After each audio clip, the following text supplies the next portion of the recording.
Welcome back. Hello, friends. Welcome to the In-Between-Man podcast, where men can be men. And that's true. Today, we are diving into the State of American Men 2025 research study, headline number 2, which states the following.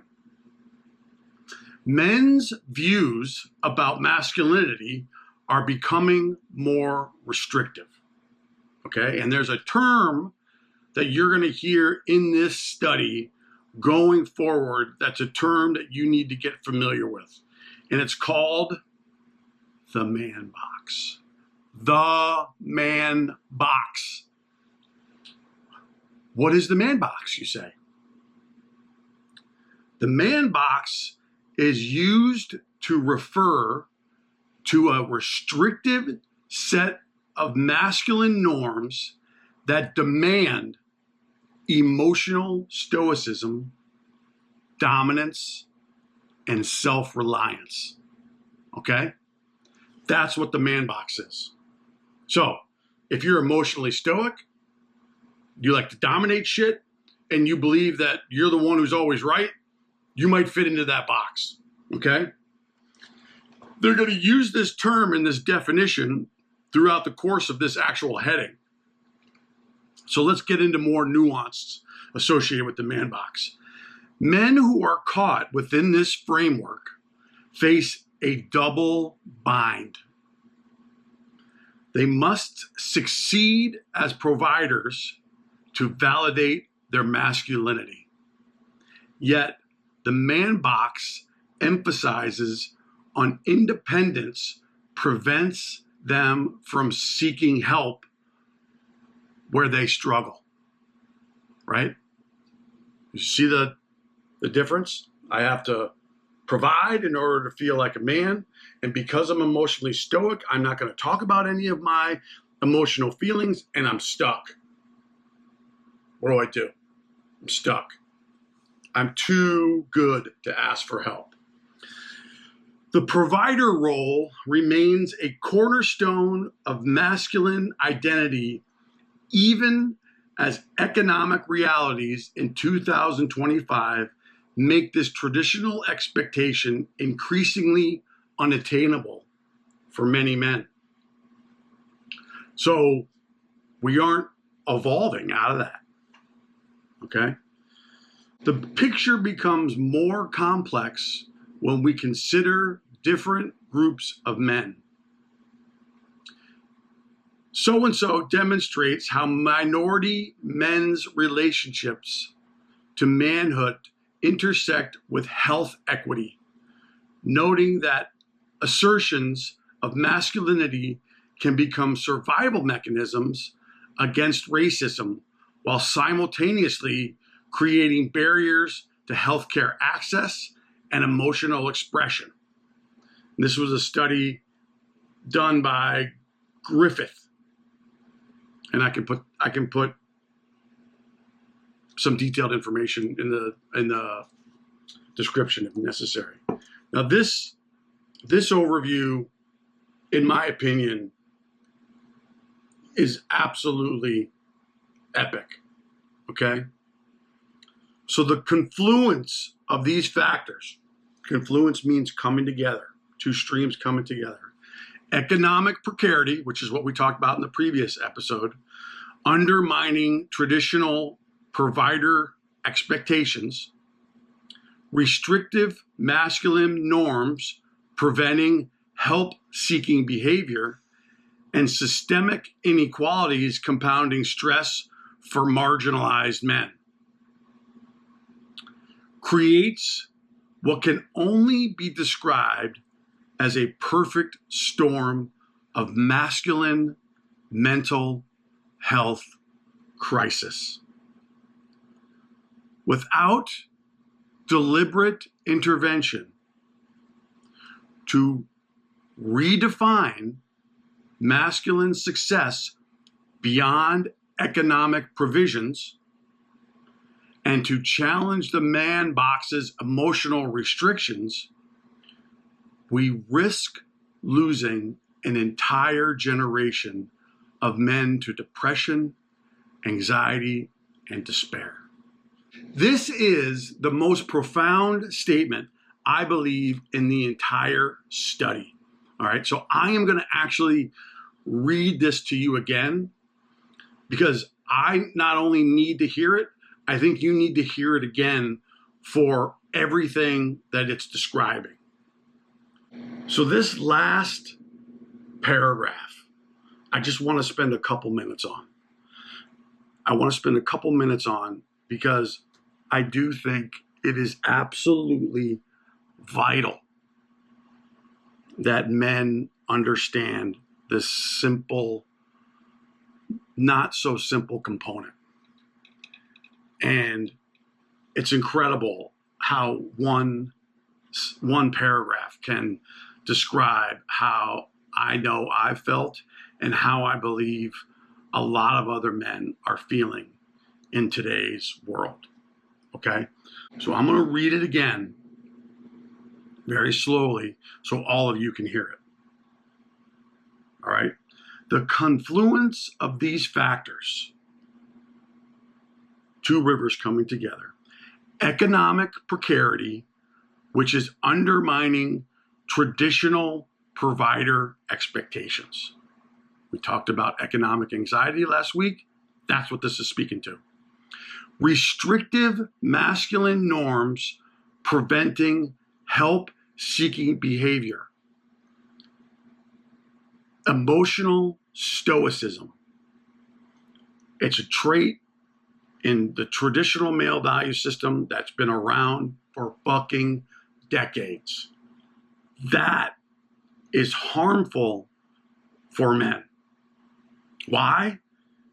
Because they're not even considering looking at any trauma they have faced in the last year, 5 years, 10 years, or growing up. They believe that they shouldn't, and to stuff it that makes it go away. And it's not true. And also, systemic inequalities compounding stress for marginalized men creates what can only be described as a perfect storm for masculine mental health crisis. What we just described in that one sentence is masculine mental health crisis. Without deliberate intervention to redefine masculine success beyond economic provisions and to challenge the man box emotional restrictions, we risk losing an entire generation of men to depression, anxiety, and despair.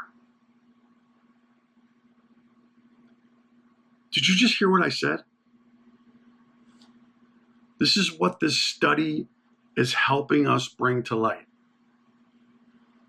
The confluence of these factors, economic precarity, undermining traditional provider expectations, restrictive masculine norms, preventing help-seeking behavior, and systemic inequalities compounding stress for marginalized men creates what can only be described as a perfect storm for the masculine mental health crisis. We're in it.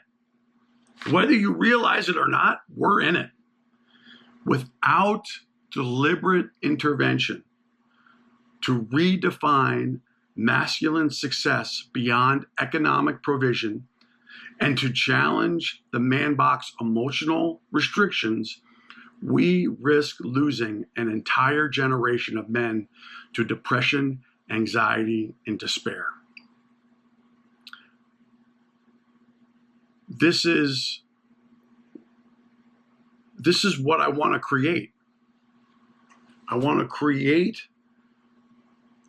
a male-only, private male-only Discord server of men like this, where we can engage and interact with other like-minded people and have constructive discussions about rewriting our narrative. because no one else is going to rewrite it. Only we can, right? Without deliberate intervention. That means that you have to agree that we're in a masculine mental health crisis for many reasons, not just these two or three. There's a whole host of other dynamics here too that also come into play that we're not even touching on yet. All right? We risk losing an entire generation of men to depression, anxiety, and despair because men can hold on to so much emotional pain that it's not until they reach a desperate moment that they're willing to make changes. And I'm simply saying to you that we don't have to get to that point anymore.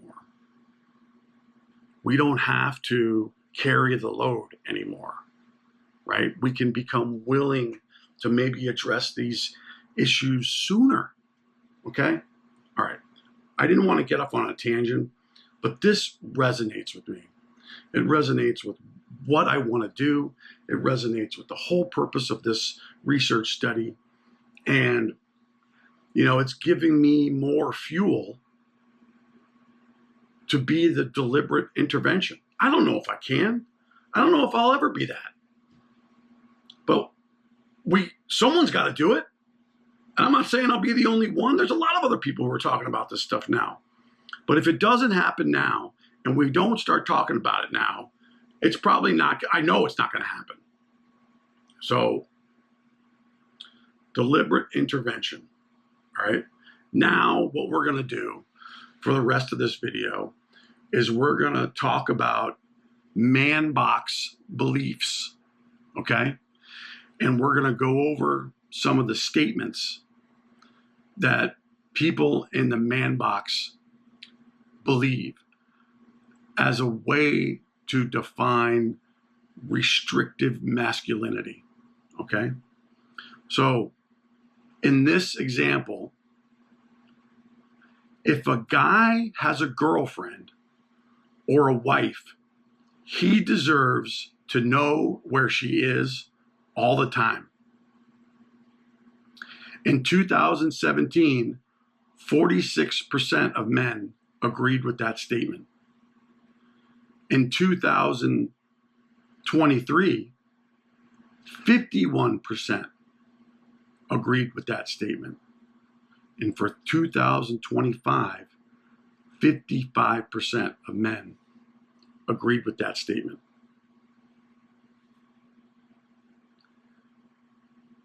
What does that tell you? A man should always have the final say about decisions in his relationship or marriage. In 2017, 34% of men agreed with this statement. In 2023, 41% of men agreed with this statement. And in 2025, 42% of men agree with this statement. Furthermore, a gay guy is not a real man. In 2017, 29% of men agreed with that statement. In 2023, 36% of men agreed with that statement. And in 2025, 38% of men agreed with that statement.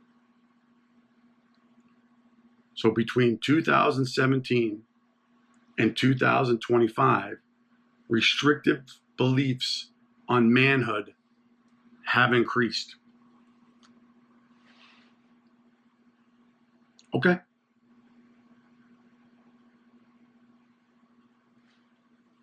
Here's some more data that will help you understand man box beliefs. Black and Hispanic men who faced acute economic exclusion are more likely to support man box ideas. So let's talk about some stats. Compared to white men, black men are 2.3 times as likely to be in the man box. Here's another set of example. Compared to white men, Hispanic men are 1.4 times as likely to be in the man box. So we're supporting this behavior, which we know is restrictive. Okay, so let's cut into this data. Men who are experiencing economic anxiety are twice as likely to say they wish that they were more masculine.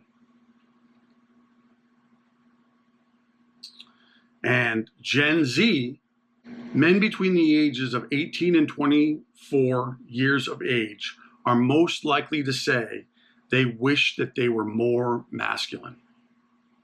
So our Gen Z era. Again, more data confirming man box beliefs. We don't want man box beliefs. We want to think outside the man box. All right, so let's check out some of this data because it's freaking compelling.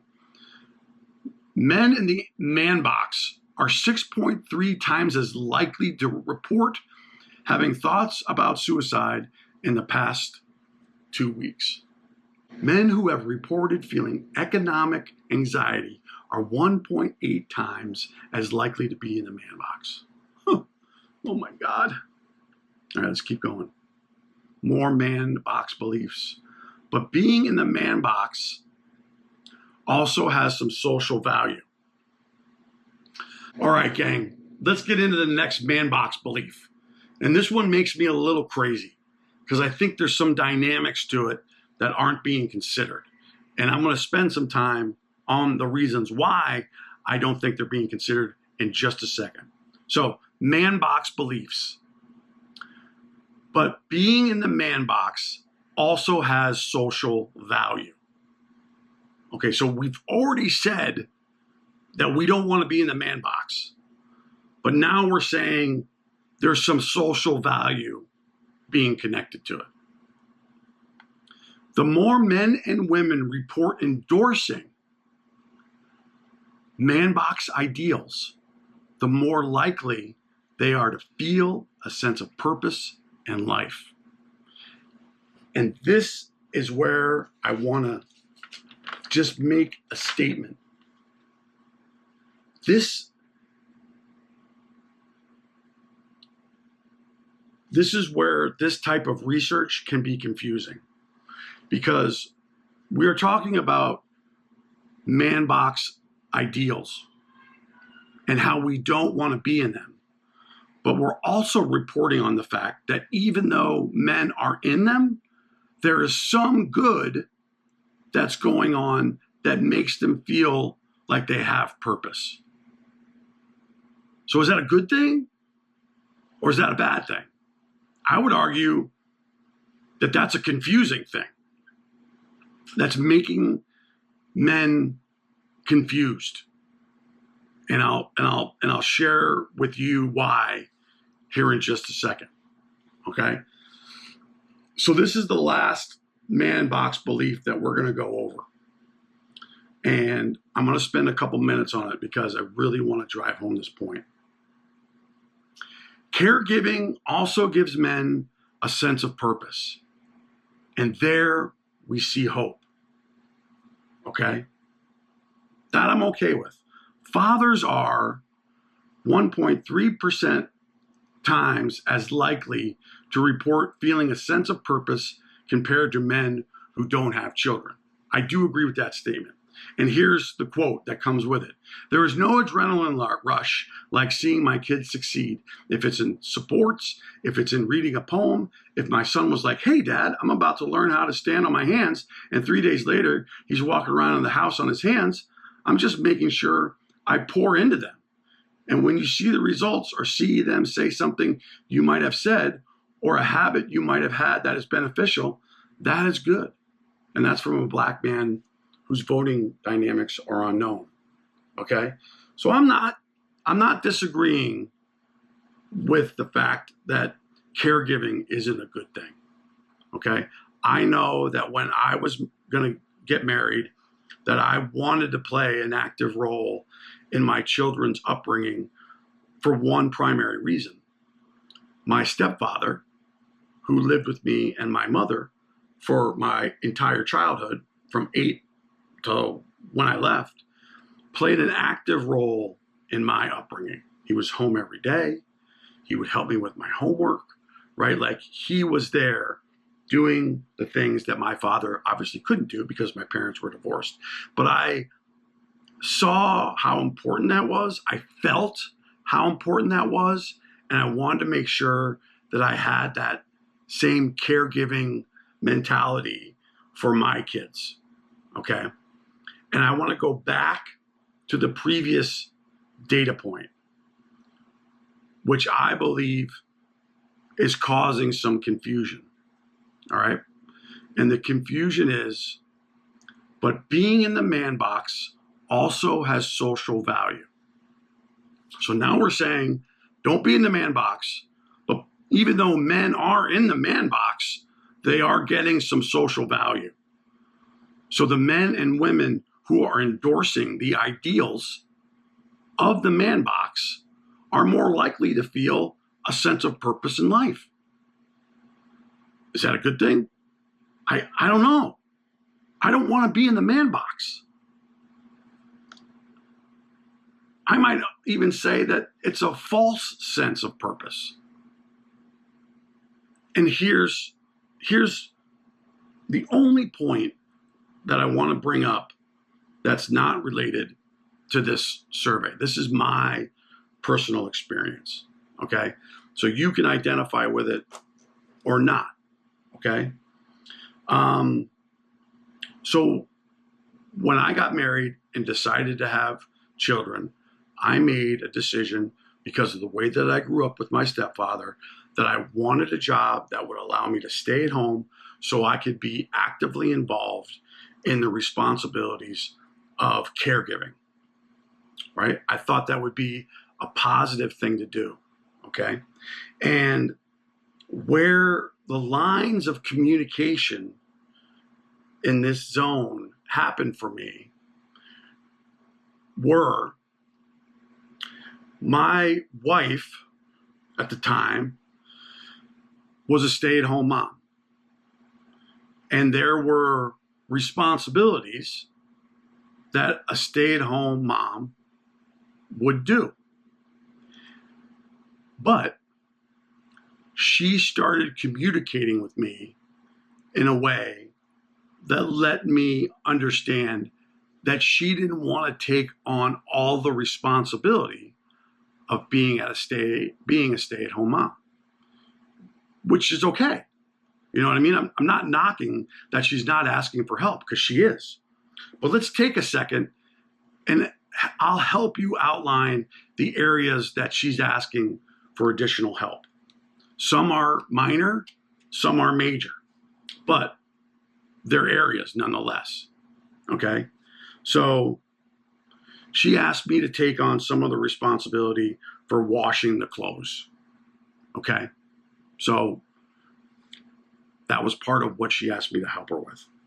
Cleaning up the house and various different house chores, right? I was responsible and willingly volunteered to change shit-filled diapers. Like, I was okay with that. I was also okay with some nights coming in from work early and making dinners, where I think the traditional stay-at-home mom would be responsible for making all dinners, okay? Part of those responsibilities of cleaning up the house, including vacuuming every night after dinner, mopping the floor, not every night after dinner, dusting, and doing all the stuff that goes along with dusting, along with, giving baths to my kids late at night and even reading bedtime stories, which, again, I wanted to do that, okay? And I wanted to have that experience with my kids because I thought it was helpful.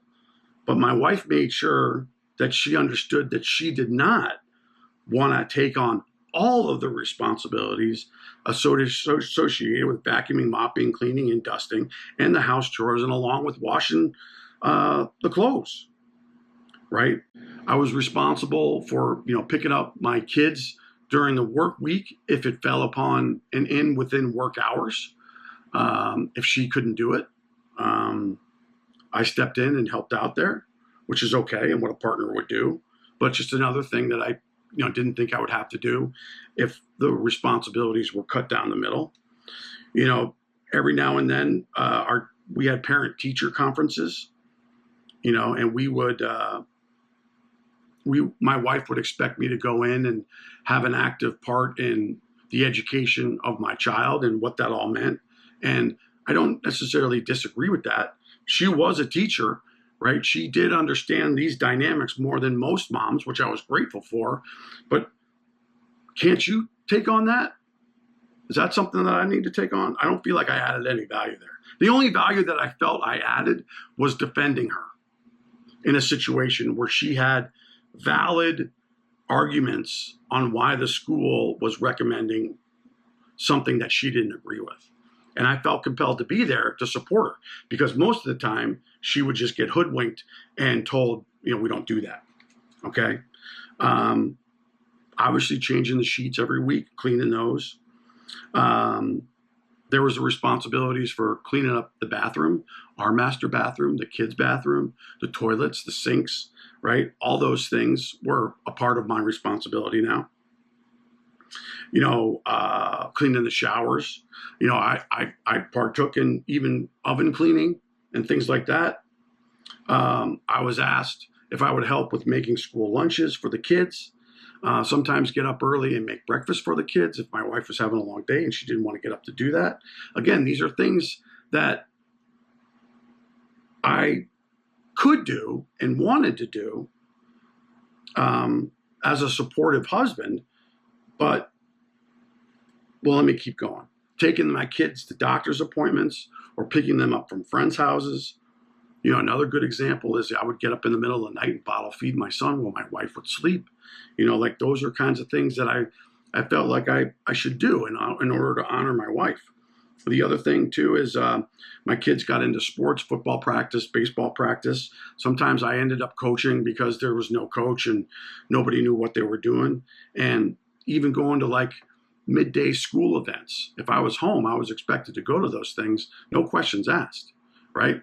And so that was some of the stress that I felt I was hearing from my wife, okay? That these were the things that she needed help with, and I heard them and volunteered to be of help, okay? But as a man, I also have jobs at the house. So not only as a financial provider, I have additional responsibilities as a man that I haven't asked for help with. Okay? All right? And let me just point out some of those to you so that you can see my point. This is an absolute man job, taking out the trash. I took out the trash. Sometimes if my wife wanted the room repainted, I would repaint a room. I wouldn't spend $600 on somebody coming in and painting the room. I used to do it in college. And so that's what I did.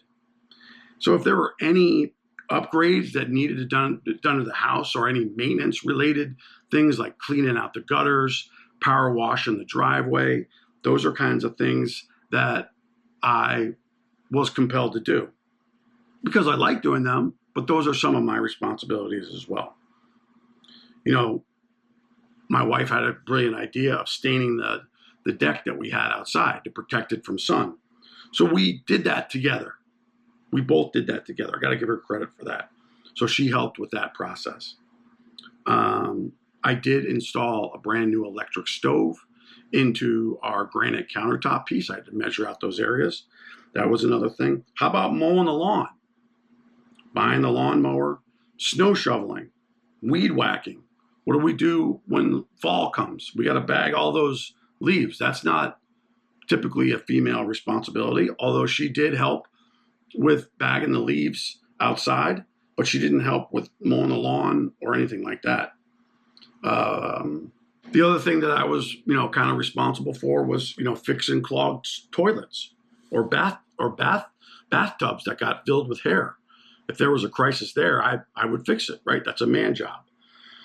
Sometimes I would install, or I did when my kids were younger, I would install a smaller toilet so that the younger kids would be easier for them to take a shit and take a whiz. There's sometimes when we went up the steps that had carpet on them, I removed the carpet and I put in wooden hardwood floors and sawed them and cut them and put them into place there. We had a kitchen table that had some stain on it, and I resurfaced the whole thing. I took the stain off, I sanded it, I resurfaced the entire table, and I did the same thing with all the chairs, and the chairs had spindles in them, right? These were things that my wife wanted to have happen, and I luckily had the ability to do it. I did retile a bathroom. I did, because I had some experience in the air conditioning space, I did install an instant hot water heater I found on Facebook for like $100 that worked. That gave us instant hot water. I was able to braise copper pipes and put that together. I mean, that was fun. I rebuilt our entire porch.